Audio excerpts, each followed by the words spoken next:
নমস্কার বন্ধুরা, ইতিহাসের ইতিকথা নতুন পর্বে আপনাদের সকলকে স্বাগত।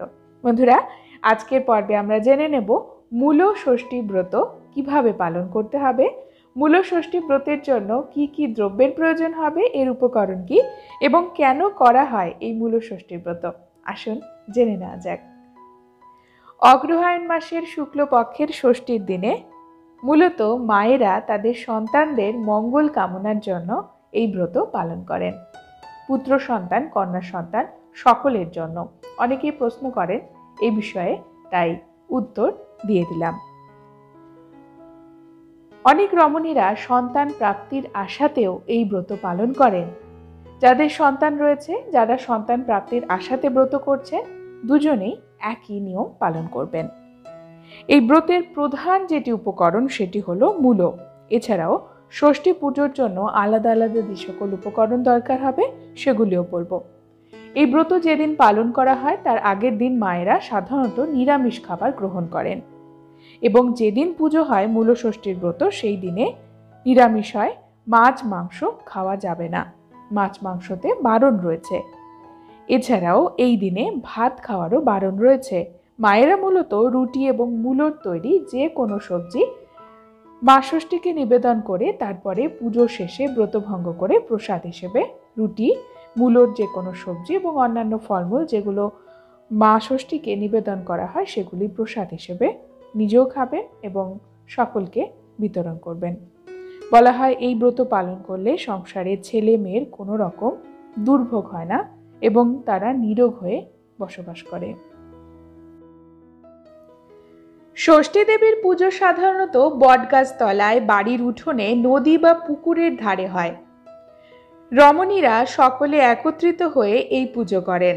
অনেক গ্রামে বট অশ্বত্থের বৃক্ষমূলে ষষ্ঠী তলা বলে নির্দিষ্ট স্থান থাকে, সেখানেই মায়েরা তাদের সন্তানদের উদ্দেশ্যে পুজো দেন।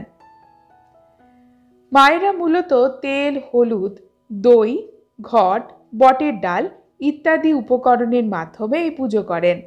পুজোর শেষে ব্রতকথা অবশ্যই তারা শোনেন এবং ব্রতকথা শ্রবণ করে ব্রত ভঙ্গ করে ফলাহার করেন।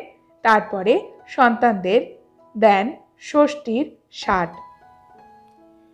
সনাতন হিন্দু রমণীরা প্রাচীনকাল থেকেই তাদের সন্তানদের মঙ্গল কামনার জন্য মা ষষ্ঠীর পুজো করে আসছেন।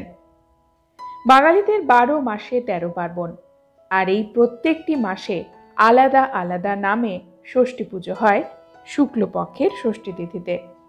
যেমন রয়েছে অশোক ষষ্ঠী, লুণ্ঠন ষষ্ঠী, পাটাই ষষ্ঠী, শীতল ষষ্ঠী ইত্যাদি।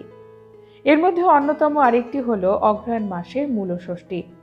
বিশেষ করে কার্তিক অগ্রহায়ণ মাসে যখন নতুন ফসল ঘরে ওঠে তখনই এই পুজোর আয়োজন হয়।